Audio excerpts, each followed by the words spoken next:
Bonjour, bonsoir, chers compatriotes, chers téléspectateurs d'Antenne A, vous tous également qui nous suivez sur Internet par www.congolex.com, Congo Libre Expression. Je reçois pour vous aujourd'hui dans une émission spéciale Congo Libre Expression, Monsieur Étienne Tshisekedi Wamulumba, président de l'UDPS et candidat annoncé à l'élection présidentielle en République démocratique du Congo. Monsieur Étienne Tshisekedi, bonjour. Bonjour. Je vous reçois aujourd'hui pour que nous puissions évaluer votre tournée internationale. Il y a une tournée qui vous a amené en Europe et en Amérique. Nous allons également parler de certaines questions que les Congolais se posent en ce qui concerne votre candidature et votre parti politique. Mais d'abord, tout au long de votre tournée, vous avez été accueillis énormément par les Congolais de la diaspora.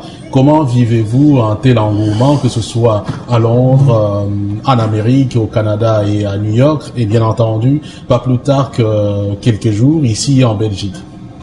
Vous devez comprendre que ce sont des accueils qui m'ont fait énormément plaisir.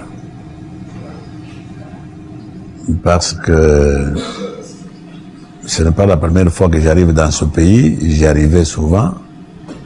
Jamais je ne voyais les Congolais s'intéresser aux affaires du Congo. S'intéresser à la danse, à la musique. Et cette fois-ci, j'ai remarqué, comme vous dites vous-même, cette unanimité de toute la diaspora congolaise, pas seulement les membres de l'UDPS, mais ceux de toute la diaspora qui vont accueillir dans ces... Donc ça montre que le peuple congolais est arrivé à maturité, il est arrivé à la période où il peut se prendre en charge. Et ça coïncide justement avec les élections qui vont avoir lieu le 28 novembre prochain. Donc ça montre que lors de ces élections, les Congolais n'auront pas besoin qu'on leur désigne qui de l'extérieur qui doivent choisir. Dans tout ce pays où j'ai passé, j'ai eu des contacts avec ce qu'on appelle les décideurs internationaux. Et je ne leur demandais pas ou de m'appuyer ou d'appuyer l'UDPS ou de non. Je leur demandais seulement de ne pas faire ce qu'ils ont fait en 2006, c'est-à-dire imposer quelqu'un au peuple congolais. Je leur demandais de laisser le peuple totalement libre de se choisir l'homme qu'il veut. Donc, et justement, par rapport à tout ça, comment avez-vous apprécié leur attitude par rapport à votre message, que ce soit à Londres, en Belgique ou aux États-Unis? Le message est reçu 5 sur 5. J'ai vu que tout le temps que nous avons vécu le mandat qui a commencé en 2006, ça leur a appris beaucoup de choses et ils connaissent maintenant mieux le Congo qu'en 2006. Nous pouvons espérer que le peuple congolais, cette fois-ci, ne subira pas la moindre expérience et influence extérieure dans les choix qu'il va faire aux prochaines élections. Monsieur Étienne Tshisekedi, pour certaines personnes, lorsque vous étiez au plus fort de votre combat contre Monsieur Mobutu, vous étiez soutenu par la même communauté internationale, en particulier la Troïka, qui était à l'époque composée principalement de la Belgique, de la France et des États-Unis. Mais à l'arrivée de Kabila père et Kabila fils, on a constaté que vous avez été lâché. Comment vous êtes expliqué cet abandon? Bon, quand vous dites que j'étais soutenu au niveau des principes, quand on fait des grandes déclarations des droits de l'homme et tout ça, c'est dans ce sens-là qu'on peut dire que j'étais soutenu. Mais le soutien n'était pas efficace. La preuve, c'est que vous avez vu que M. Mobutu, le 24 avril 90, nous sommes arrivés à la victoire parce que Mobutu a dû prononcer le multipartisme qu'il avait juré de ne jamais faire de son vivant. Mais voilà que après, comme vous dites vous-même, M. Kabila se mêle et je n'ai pas vu le même soutien que chose. Donc le soutien est resté au niveau de principe, des grandes déclarations, mais ce n'était pas un soutien efficace. Et alors maintenant, pour certains observateurs également, pour vous qui êtes attachés à la souveraineté internationale, ils ont mal interprété le fait que vous preniez l'initiative de faire cette tournée. Pour d'aucuns, vous êtes en train de quémander le pouvoir. Quel est le mot qu'il faudra que vous utilisiez pour que ces gens-là soient convaincus? Mais j'ai toujours dit ça. Si ce sont les gens qui m'ont toujours écouté, j'ai toujours dit que le pouvoir ne vient jamais de l'extérieur. Le pouvoir vient du peuple congolais. Et ce peuple-là, il faut qu'il arrive à maturité. Quand il était un peu mineur d'âge, vous avez vu comment on les a manipulés, comment l'extérieur est entré dans nos affaires, etc. Ce n'était pas de leur faute, parce que c'est nous qui n'étions pas capables de nous prendre en charge. Mais avec le temps, et c'est comme ça que on peut comprendre la longue durée de la lutte de l'UDPS. Il fallait que le peuple arrive à maturité. Maintenant, comme je viens de vous dire, les preuves sont là. Le peuple congolais est arrivé à maturité et maintenant il se prend en charge. Donc, comme je dis, je le répète, je n'ai pas été voir les décideurs internationaux pour demander le pouvoir. Jamais, le pouvoir n'est pas là. Mais pour leur dire justement de ne plus faire ce qu'ils ont fait en 2006, venir imposer au peuple congolais quelqu'un que de leur choix aille. Donc c'est ça. Et alors, vous faites cette tournée justement pour participer aux élections présidentielles, ce n'est plus un secret. Et maintenant, vous vous apprêtez à rentrer au pays. Nous avons appris que vous rentrez par le Lubumbashi. Et d'aucuns expliquent ça comme étant un défi par rapport au président en place qui, il faudra le rappeler, considère, ou disons les gens considèrent Lubumbashi comme son fief naturel. Est-ce que c'est le cas pour M. Tshisekedi? Ni Lubumbashi ni le Congo ne sont la propriété de personne. Tout Congolais a le droit de circuler comme il veut, comme il entend. Donc il n'y a personne qui peut dire ça c'est un fief, ça ce n'est pas un fief. Je suis toujours contre cette vision qu'on avait des Congolais avant. Ah, il y a trois régions, il y a l'Est, il y a le centre, il y a l'Ouest, patati patata. C'est fini ça. L'UDPS va montrer que ça n'existe plus. Il n'y a qu'une seule réalité, c'est le Congo. Donc, je viens de l'extérieur, je suis descendu en décembre dernier à Kinshasa.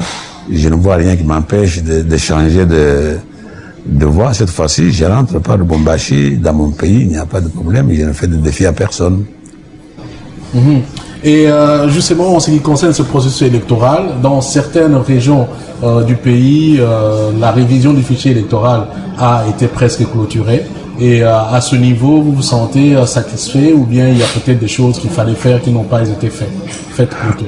Non, mais selon le rapport que je reçois de mon parti,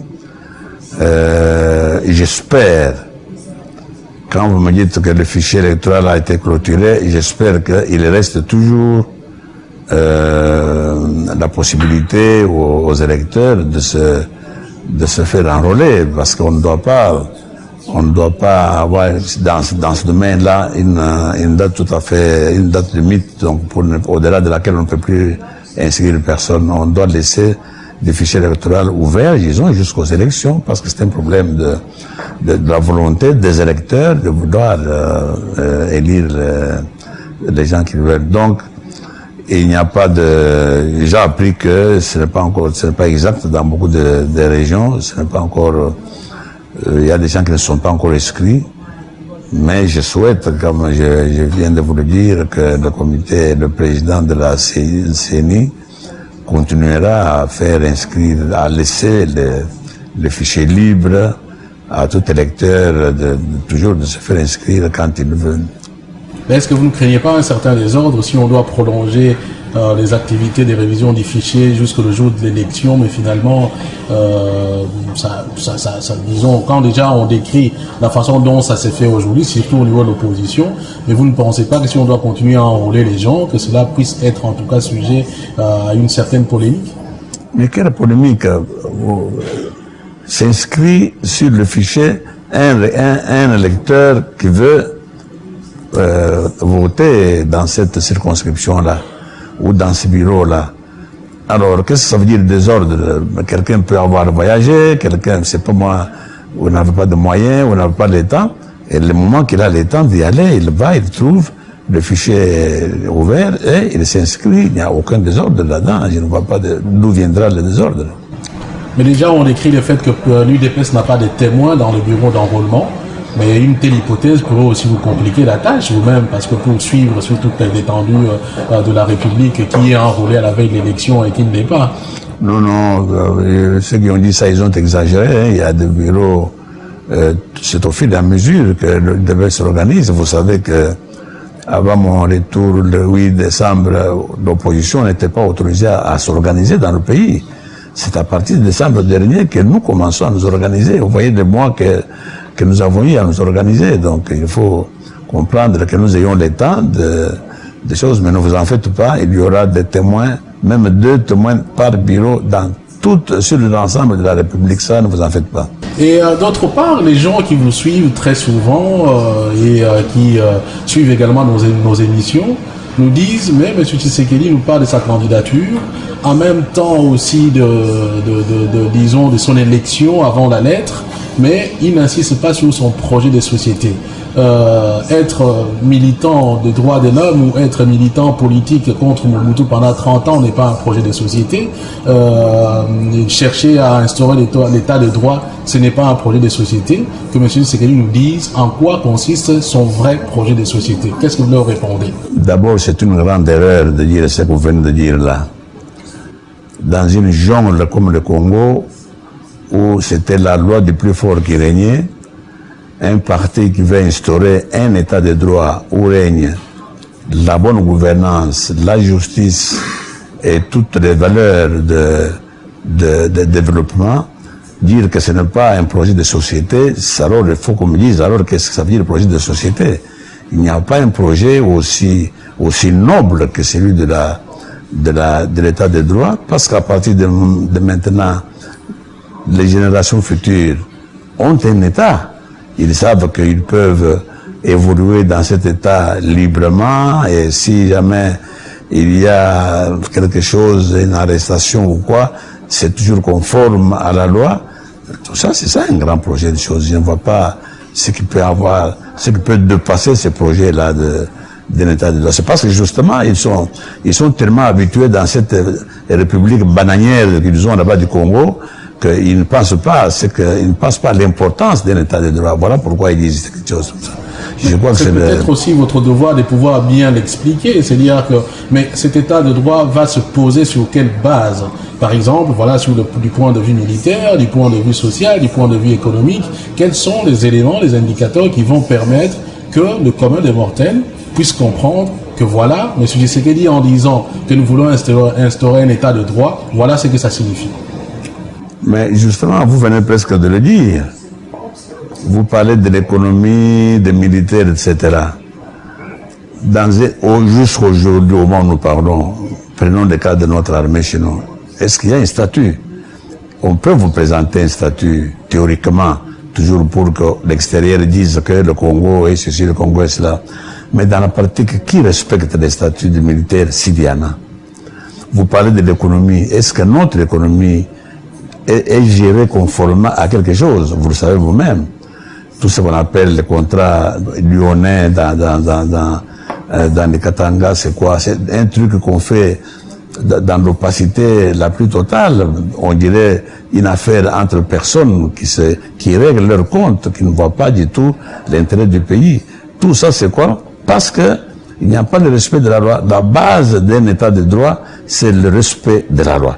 Il faut commencer par mettre la loi sur pied et conformément à cette loi, commencer à agir. Donc c'est ça l'état de droit. Et la bonne gouvernance, vous savez vous-même comment chez nous les choses sont gérées. C'est une notion qui n'existe pas, dont on ne tient pas compte. La bonne gouvernance est justement dans l'état de droit. Donc dès que l'état de droit est là, les Congolais peuvent se sentir vraiment à l'aise, surtout les hommes d'affaires, n'est-ce pas?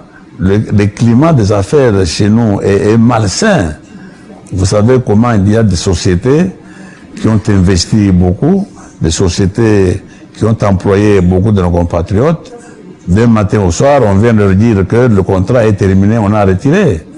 Et ces gens-là se retrouvent comme ça. Au moment où nous parlons, il y a des sociétés comme ça qui ont accusé le Congo devant le tribunal international d'arbitrage à Paris. Donc tout ça, c'est quoi? Manque de l'état de droit. Un chef se réveille le matin parce qu'il a un réveil, on ne sait pas quoi. il prend une décision, comme ça, c'est ça la jungle qui a régné au Congo depuis l'indépendance. Ça, je répète que c'est depuis Mobutu que ça existe, ça. Et donc, c'est pour ça que le livre de presse tient absolument à instaurer un état de droit. Celui qui n'a pas compris ça, c'est un homme qui sort d'une certaine anarchie dont il a la culture et ne comprend pas ce que ça veut dire un état de droit. Alors, d'autres se posent la question, M. Tshisekedi, en novembre, si tout va bien pour vous, vous êtes élu président de la République, vous êtes parmi d'autres candidats, ça pourrait être une autre personne, ça pourrait être vous, mais si c'est vous, du point de vue économique, avec tout ce que vous venez de décrire, quelles seront les mesures que vous allez prendre en priorité pour régler la situation? Et des deux, dans cette situation, vous avez des